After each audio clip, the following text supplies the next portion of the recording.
میکنم برم 200 تا تازه برای اولین بار مردم اونجا جایزه بده. بچه دانش آموزی تمام همه کتاباشو از حفظ بلد رو بخونی. بخاطر همین باید میخوام جایزه مخصوص بدیم.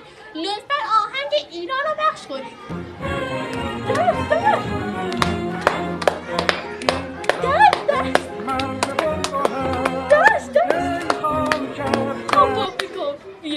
جایزش بگید شوی جایزش رو بدید قش کردید. جایزش رو سری بیارید جایزش رو. خب خانم سارا یا قلی زاده بیاد. قلی زاده بیادم اون نمیدونم چی بودم مشکل من دختر خیلی خوبیه. مشکل دست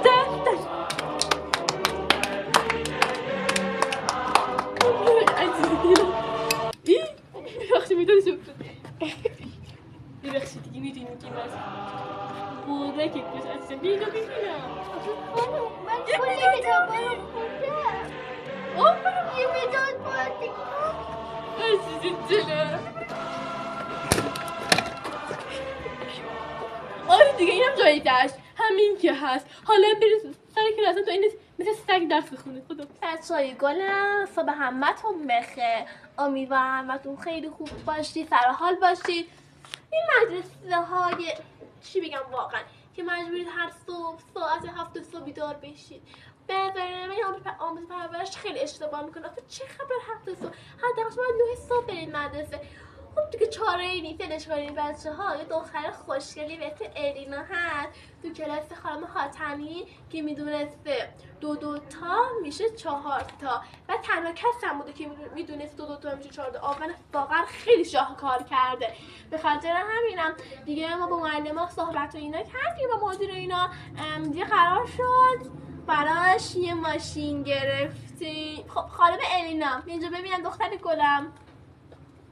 خب تشویق کنید دیگه.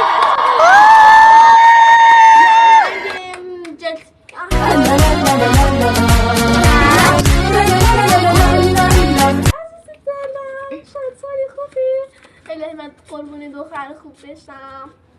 خب دیگه ماشینش هم با صورتیه یه دست بلندتر. من یه همه تونستم تا 14 یاد بگیرم. من به من یه سویچ ماشین میدید؟ عزیزم یه مال یه خونه دیگه به اسم تردیم که همین فردایی هم میان کلید و خونه هم بهت میدم. من همینا رو که دارم.